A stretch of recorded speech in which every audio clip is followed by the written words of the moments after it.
everyone, and thank you so much for tuning into Facilities in Focus.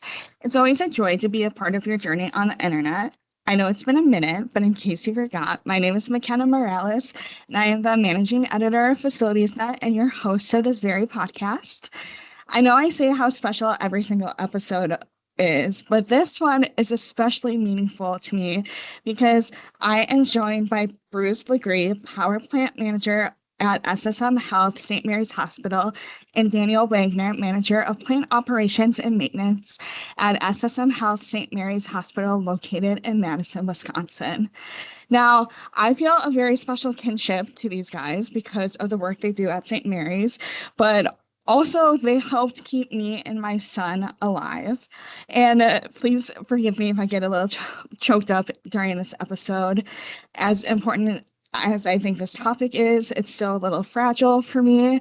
And if you follow me on LinkedIn or have spoken to me for more than 5 minutes in person, you would know that I had a very high risk and complicated pregnancy with my son, Holden. In 2024, I developed a life-threatening pregnancy condition known as preeclampsia with severe features and had to give birth at 34 weeks. And if you watch the season finale of The Pit, that is what that woman had. I did not have it that bad, but it was close. But due to his early arrival, Holden had to spend 3 weeks in the neonatal intensive care unit, also known as the NICU. An extended hospital stay for anyone is beyond difficult and traumatizing, but as a facilities management journalist, it was a little interesting on my end because I felt comforted knowing how much work goes into keeping patients and their families safe. Doctors and nurses get a lot, if not most, of the credit for keeping patients safe and healthy, but many people, like Bruce and Dan, also strive to provide the best possible care for everyone who steps through those doors. Behind the scenes, the facilities team works literally all the time to ensure the hospital achieves the highest standards. They paint the walls, change filters, manage all the equipment, and quite literally keep the lights on. They are the backbone of healthcare facilities and the reason they continue to operate. And without them, patients would not receive the best possible care.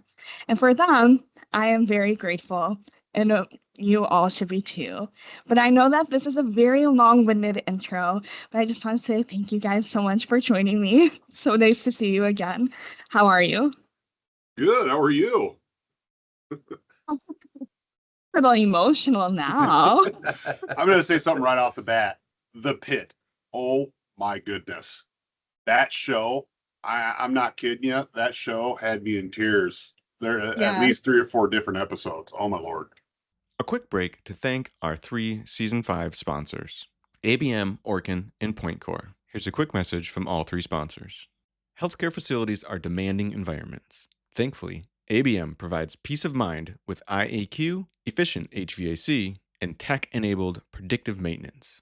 Learn more at abm.com/care. Pests hate us. Businesses love us. Orkin helps keep your facility ahead of pest pressures with practical, proven protection tailored to your needs. This episode is brought to you by PointCore, delivering facilities and construction solutions for healthcare that help organizations strengthen performance and support exceptional care environments. And now, we'll get back to the Facilities in Focus podcast. The season finale was a hard one to watch. I'm only through season 1. We haven't gone through season 2 yet. Oh, good luck. But I just want to talk about not so much the NICU experience because that's hard. I think any parent can relate to having, or unfortunately, any parent that has been a NICU parent understands the pain that goes into it. But I think it's really interesting to know how the NICU is maintained from a facilities perspective. Can you just describe why maintaining the NICU is particularly different than other areas of the hospital? So I would say, from my standpoint, that's the highest acute department we have.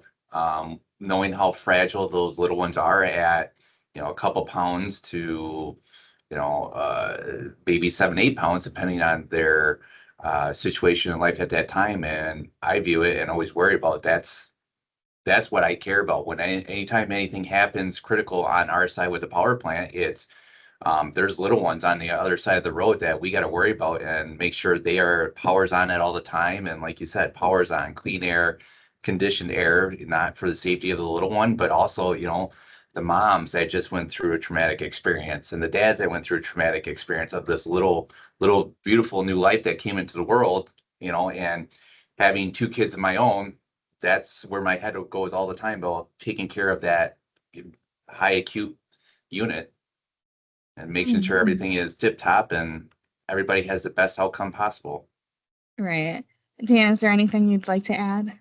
Oh, you pretty much hit it on the head. I mean, that's a special department to everybody in here. It's part of bringing in new life. Hospitals aren't really known for the greatest of reasons. We get a lot of heartache here. But when we bring in kids, it's supposed to be uplifting, put smiles on our face. But to what Bruce is saying, I mean, things in the NICU have to be top tier. We have to be on our ball. We have to be able to adjust to everything, and we got to make sure that the presentation is there. You got to make sure everything's working. And yeah, I mean, it's a daily thing. I think something that is different and special about St. Mary's too, their NICU unit, is every parent has their own room, or every patient has their own room. I think traditionally when people think of the NICU, they think of all these babies kind of housed together in a row, but it was nice to be able to go in there and just kind of shut the door and just process everything for a little bit. How does that work from a maintenance aspect? Because obviously you have the unit, but then you have the individual rooms. Well, inside the rooms, I don't know if you ever noticed, but we have these sound monitors to let us know that we're being too loud. There's step one, because parents, like you said, you're processing, you really don't know what to think, or think. I've never been in those shoes, so I think our number one concern is the parents and the baby. Trying to make it as homey as possible.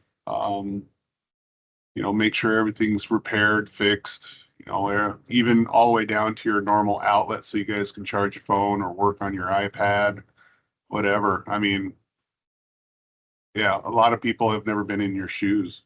Yeah, you guys have thought about everything, because there is a mini fridge for milk storage, the ear monitor for the noise control. And that was the first thing that I asked about, because I didn't know what it was. And all I saw was like an ear just going from green to yellow, basically, my first couple of days. And if it's in the shape. So for our listeners who don't know, this noise monitoring level thing, it's in the shape of an ear. And if it gets too loud in the room, it flashes red. Yep. It goes red. And I will tell you, it will go red if you are listening to La Vie en Rose by Louis Armstrong. The last trumpet noises always caused it to go red. And so my husband made me take it off our playlist. But another interesting thing, that when we were in the NICU in 2024, there was 2 instances that I was like, oh, I need to talk to these people about it, because construction was going on within the unit. And I think in the room next door to where we were, how do you not cross-contaminate stuff during construction, especially in such a vulnerable area? Go ahead, Dan. So a couple things that we do is we seal off the room. We'll tape the doors. If we're actually got to open up the ceiling tile, we will tape up the doors and make sure we have a HEPA filter that is catching all the dust and blowing out the good air. The other thing is depending on what we're actually doing, we have these things called minties They're portable containment units to where if we have absolutely no choice, we can seal the work that we do in that particular room. Now, I have to express this. We will do everything we can to get mother and child out of the room, and we will do everything we can to not do the work for the safety of the mother and the child. So I do have to let you know that's our number one. It's always mother and child, what we can do.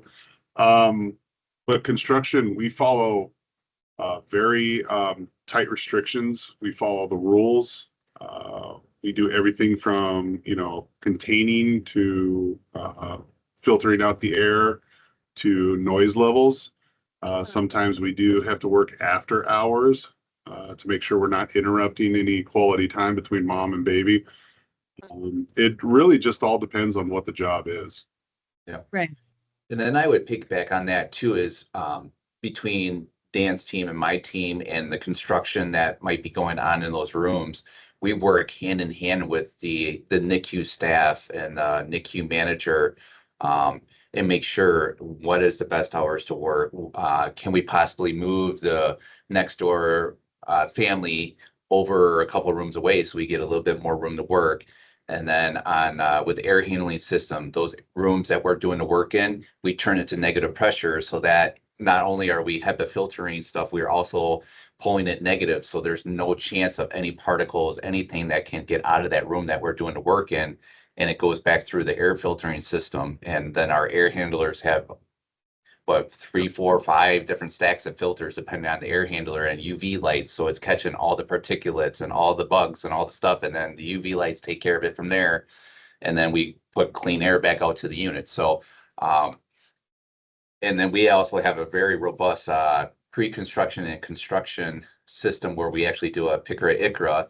So we do a planning of what are we going to do to minimal impact to the patients, to the cleanliness, work hours. So we have a very robust process in place to make sure we're not impacting the patients, at least as minimal as possible. Mm-hmm. It was goes not all impacted. Yeah, I was not It goes- impacted. it goes all the way down to even sticky mats on the floor to make sure we're not tracking debris out in the hallways.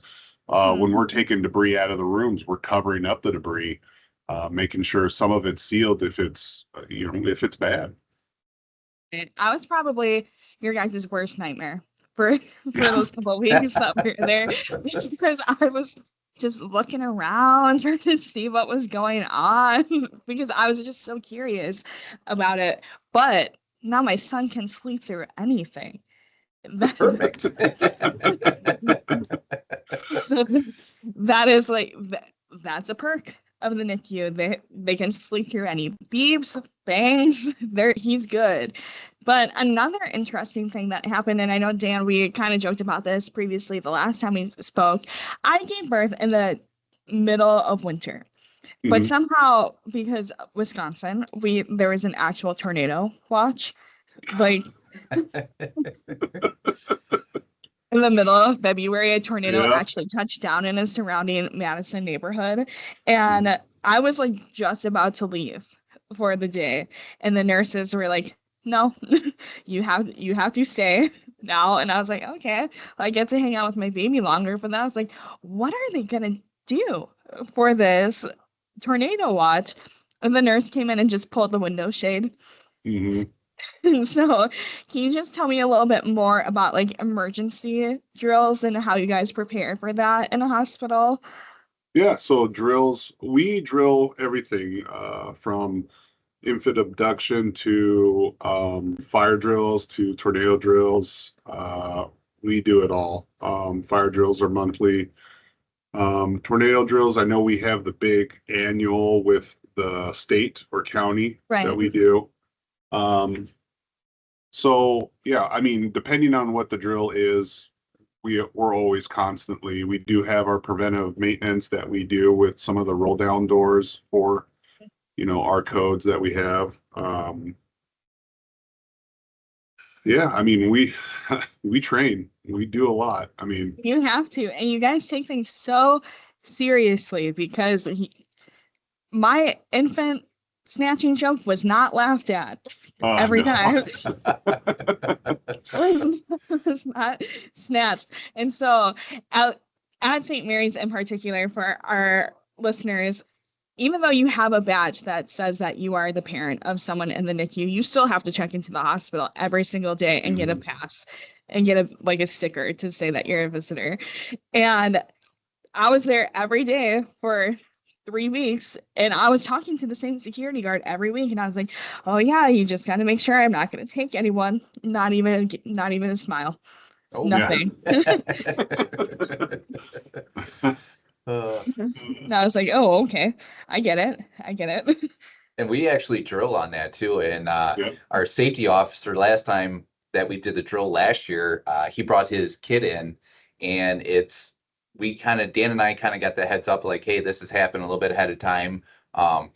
So I was actually in the atrium, and we got the child abduction call, and sometimes it's infant abduction, and they'll actually put like a doll in a bag and see if they can my sneak it God. out the hospital. And it's amazing how the entire staff, the power plant staff, maintenance staff, to the administrative assistants and admin, they come flying out the door, and they're checking and stopping anybody that looks suspicious or has a bag. So it's like, we drill, and it's amazing how the staff comes to better anytime there's a infant involved. It's like we are on the ball and stop anybody and everybody. And so yeah, Charlie did not make it too far, because it's like, you fit the description, this little girl. So he had to sit there, and it was like within seconds, they're like, nope, you don't look right. And Oh my goodness. so yeah, we do a lot of drilling, and the patient safety is key to us, and especially the little ones up in NICU. So Yeah.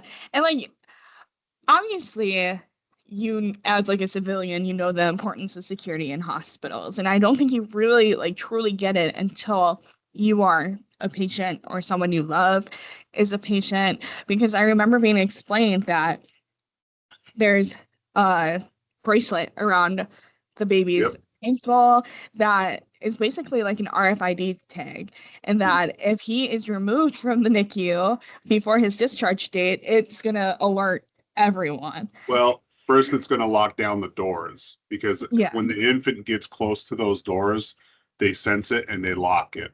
So Oh, wow. that's the first step. All doors, because you're right, it's RFID, and everywhere the baby tracks, if you get within a certain amount of feet to those doors, the magnets latch and you can't get out. Wow. Yeah. And that technology is so advanced that like, and that I would never think to steal a baby to begin with, but I know that there's some people out there that would. But just the level of protection that people are giving us without ever realizing it. And I don't think people would realize. I only knew about it because I was the one asking. And I don't think other people without like a facilities management background would be asking those questions. right. So grateful for you guys.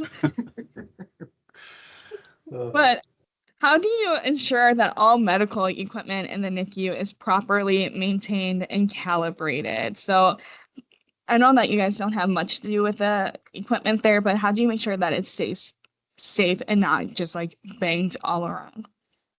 Well, there's scheduled preventative maintenance throughout the year, weeks, months, quarterlies, semi-annuals that we have to do. On the medical equipment side, that's kind of a different apartment in the NICU. But otherwise, we have our preventative maintenance, everything else in that room. Almost everything you see in that room, we touch, or we have preventative maintenance scheduled on everything in that room.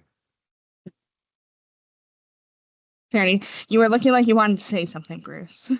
And I was going to say too, it's like every day we actually have a managers meeting for all the managers within the hospital, and that includes the medical equipment staff as well. And they're constantly, exchanging equipment that's been PM'd through that department, and they move it up to all the departments within the hospital, the NICU, and even like the NICU manager, talking to her throughout the year, she's wiping equipment down, checking equipment. So it's like, we have so many different staffs that are looking at that equipment, make sure it is safe and functional for all the patients, especially up in the NICU, and making sure we're ensuring the safety of the baby and giving a peace of mind to the moms and the dads that just had that little one. So it takes a village to keep this place up and running and keep everybody safe.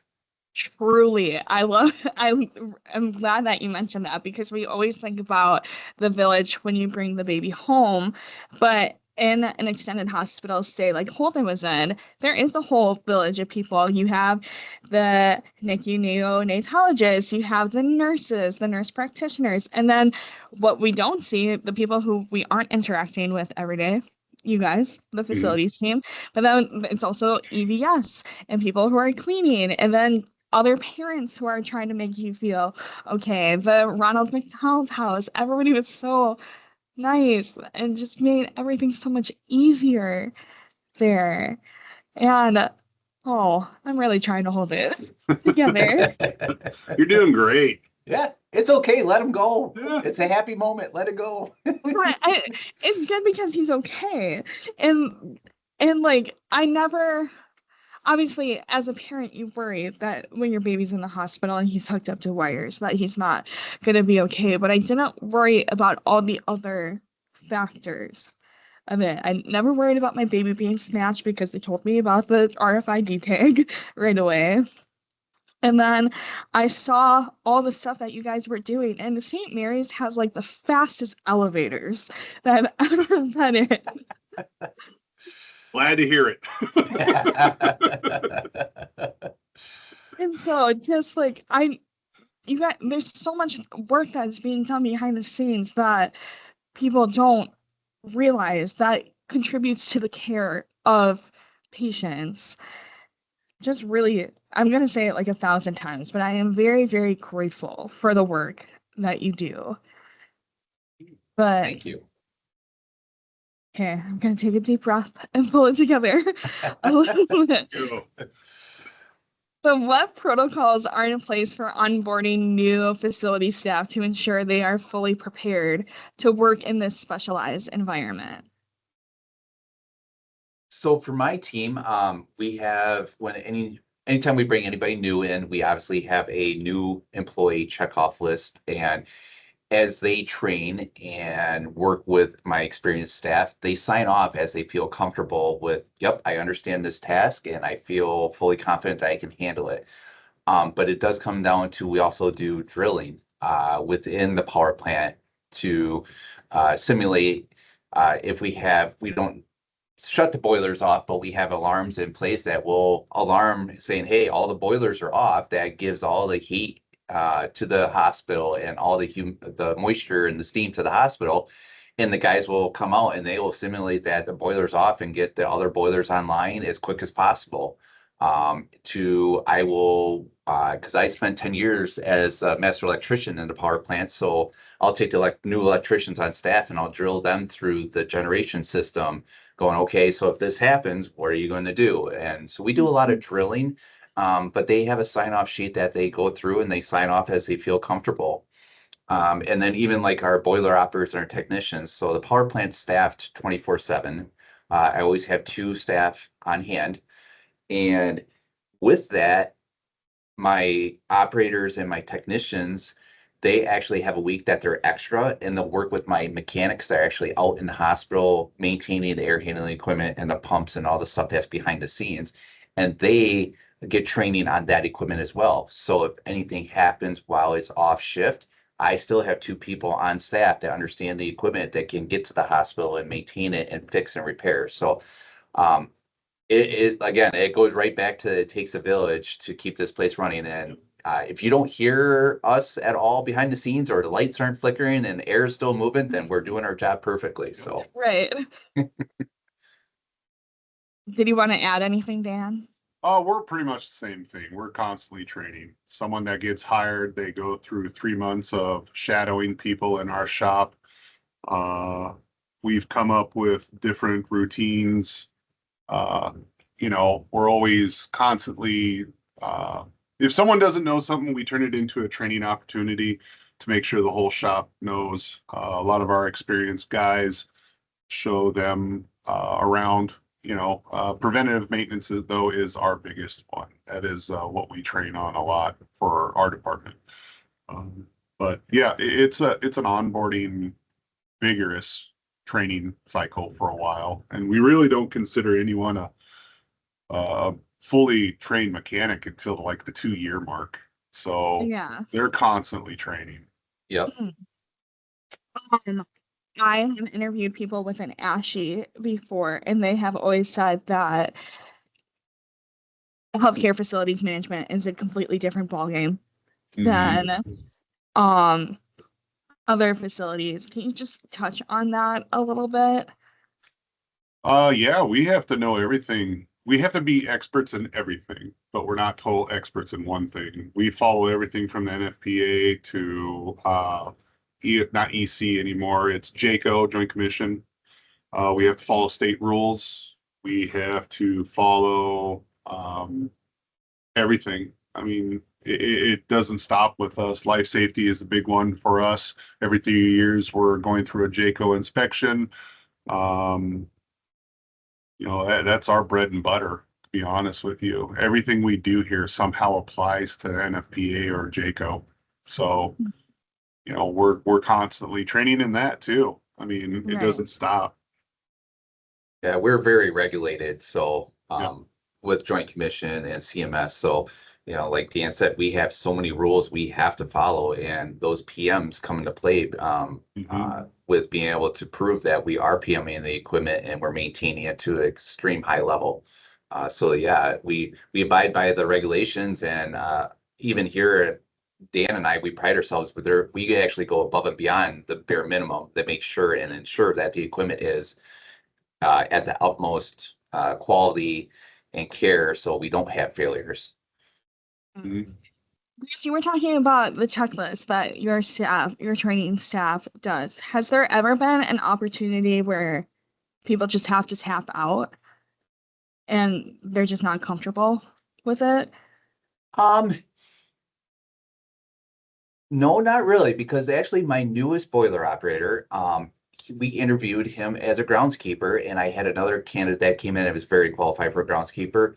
But Mike, my newest boiler operator, he was one of those individuals like, man, he is just a very good guy, has a lot of competence in who he is. And we brought him in as a boiler operator. So with the robust training program that we have and the checkoff list and the experts I have for some long-term employees that are excellent at training, they were able to take a gentleman that was a groundskeeper for 15 years of his life, and now he's one of my best boiler operators I have in the power plant. And he's had some storm experiences where power is blipped and the boilers go offline, and he's running out there and getting the boilers online and keeping the equipment running. So with my staff and the robust training program we have, we've been able to take somebody that has zero experience and bring them into the point where they're great boiler operators to technicians too. So we haven't ever really had the experience where we haven't been able to train somebody to be very competent in their job. I mean, thank God. But Yeah, we're not an organization where we hand a tool bag to somebody and say, hey, good luck, hope you do well. No, we train. We know the severity of our job and how important it is. And I have probably said this like 1,000 times for this season of the podcast. You guys have an unforgiving job, unforgiving, and you make one mistake and it can just have a detrimental effect on people. And so what emergency protocols are in place for handling critical situations? Well, we do have our policy and procedures that we do follow. That's online for us. That's a good one. I need to think on that one real quick. Trying to think of a situation. Oh, go ahead, Bruce. So, and I would say we've actually had that a couple times last year with our generation system and our electrical system, where we had some instances where just kind of a fluke equipment failure, and with the procedures and the protocols that we have printed and ready to go right in that room, my team was able to get that procedure open and start looking of what do they need to do, and they followed that procedure, and uh, they would call me and call my electricians. We were able to work through the problem in a quick manner and get power restored to the hospital in certain areas that were down. So, and that kind of goes back to when I brought on new electricians to drilling and them going, okay, if this situation happens, this is what we need to do. And then the technicians and the operators that are here 24/7, they get the same drilling as well through that system. So we try to make sure everybody's very comfortable, and but the bare minimum, we have procedurals in place in the room that where things need to happen. They're there. They can grab those procedures, let's look at it and go, okay, in this emergency situation, step 1, and just work through step 1 through 10, and they'll be able to get power back on or restore the boilers back to up and running to provide steam to, the chillers to make sure the hospital stays cool and humidity stay in line and all the regulatory stuff we have to abide by. So, yeah, we've got a lot of robust procedurals in place, and with the drilling and training, we do our best we can to make sure we don't have those instances where we're noticed. If we're not Right. noticed, we're good. Do you think because you drill so much that it starts to become muscle memory for your Mhm. staff? Yep, Yep. I do. Kind of the goal for everything, right? Yep. But what are some, how do you stay updated with the latest best practices and guidelines for hospitals? Oh, well, there's the monthly meetings that we have as facilities. We're always talking, bouncing off each other. There's trainings from vendors that we get set up to, everything from just penetrations in the walls and door fixings to 1901, or he just had JCI in training them on new monitors, I think it was, Bruce. Yep. It's a constant go. We're part of WIA. We're part of ASHI. They're always sending us trainings. They're always sending us ideas. Part of mine and Bruce's job is, we see that stuff. We find a way if it can apply to us, and then we make it happen. Well, we go to our boss first for permission, of course, but then we make it happen. And then it's the trickle down effect. Right now in November, we open up for our JACO inspection. That's our window. So right now, what we're doing for training is we're going through all the PEs that we have to abide by when those inspectors get here. So soon we're going to be training on wall penetrations, sprinkler heads. We're going to be going through that PE, the requirements for it, so our guys know. And we're constantly just getting it in their head. Let's get ready, because we do see a fluctuation of work orders when Jago gets here. It's a big one. And then all of a sudden when the inspection happens, the work orders just drop. Yeah. So. And then what measures are in place to control the environmental factors such as temperature, humidity, and we talked about noise levels a little bit, but in the NICU? Yeah, so in the NICU, we actually have Johnson controls for our building automation systems. And with that, we are monitoring the air handlers, not only the air handlers that serve that area. With that, we always monitor discharge air temp, the humidity output through those air handlers, but also the rooms directly. So there's part of the HVAC system, there's VIV boxes for each individual room. And with those VIVs, we can see what's the discharge air temperature, what's the humidities going into that room. So we're always monitoring with our building automation systems what's happening inside the NICU.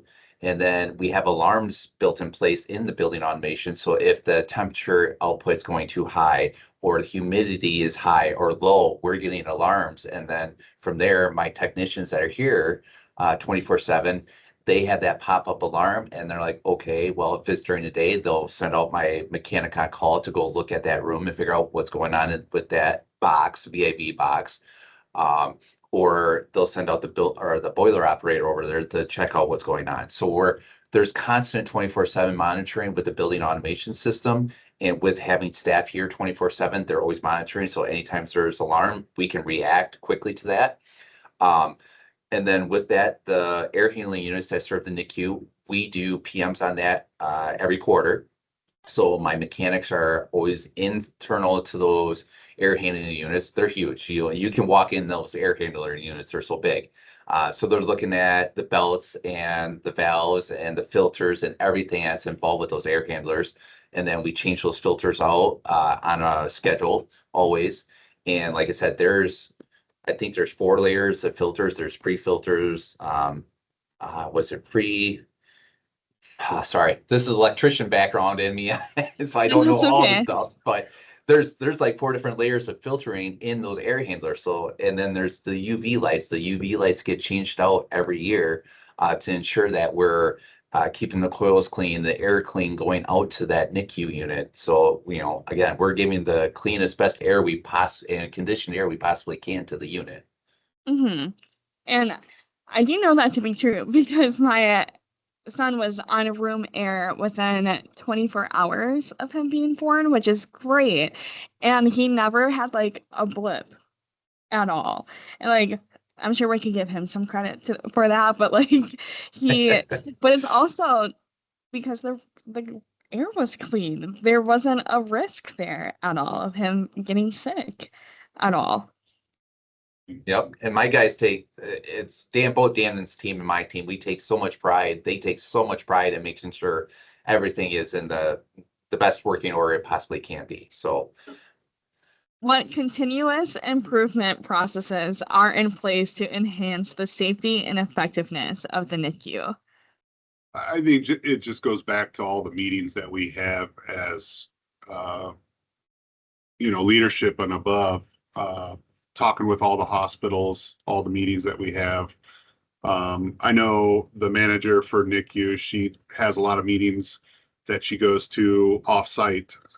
That's a tough question because I think we're answering for everybody, but to be fair, we just never stop learning. I mean, newsletters are always coming out, and then we see if we can apply that stuff here. The training just doesn't stop, So I hope that somewhat answers your question. No, I it don't think it does. does, but that was a tough question. And I would say too, on our side is like, we'll have vendors come in with Mhm. like UV lights and the filtering systems, and Johnson Controls, anytime they get new technology out or new products out, we take a hard look at it. Does it make us better as a hospital and better serve the NICU units and other critical units? Does it make it better? So we're always learning and getting as much education as we can from vendors to our NICU manager. She might come back with ideas to where even our safety managers, safety guy. So we're always, again, it kind of goes back to that village where everybody's learning, and as information comes in, they bring it to the team, to Dan and I's attention, and then we see, can we implement it? Does it make sense? And does it provide better safety to our patients? I know that we are running a little short on time, and I think that's all I really have for you today, guys. Is there anything else that you would like to add? I don't know. I really don't have anything. We just never stop learning. We never stop training. We're always constantly trying to improve the rooms. Myself and Bruce, we have a lot of pride in us to do an exceptional job, and our team is fantastic. We just don't ever stop. Mm. And I would piggyback right there with Dan on that. And it's everybody on our staffs, remember, it's like it's a baby, it's a mom, it's a Yep. dad that are in that unit, and most of us have been there, and we understand how much we love our children, and the preciousness of that little one and what that new family is feeling. It's like we want to make sure they have the best experience here possible inside St. Mary's, and hopefully get that little one strong enough and healthy enough that they can go home and then enjoy the rest of their life and grow, and like that beautiful little boy that you showed us at the beginning of the podcast. So right back to Dan, we take so much pride in providing the best possible environment and care to everyone, but especially the little babies and the moms and the new dads. So but yeah, we just take a lot of pride in what we do. So Well, I'm really grateful, but thank you so much, guys, for speaking with me today. Dan and Bruce, thank you for saving my life. Thank you for saving Holden's life and being a part of his care team even when you didn't realize it. Thank you. You're very I'm welcome. forever indebted to you guys. Thank you for listening to the Facilities in Focus podcast. Facilities in Focus is a product of the facility market, which houses FacilitiesNet, building operating management, facility maintenance decisions, and healthcare facilities today. Thank you to our sound and video editors, Paul Ellertson and Johnson Delapet. Thank you to Morgan Johnson for designing our logo. Thank you to Dan Welton, Dave Lubaugh, Dan Hounsell, Jeff Forden, Elena Myers, Corey Lallo, and everyone else at Trade Press Media Group. And of course, thank you, Dalton, Holden, and Baby Girl. It's always a pleasure to be a part of your journey on the internet. For comments, or if you are interested in being a guest on Facilities in Focus, please email me, Mackenna, at fnpodcast@tradepress.com.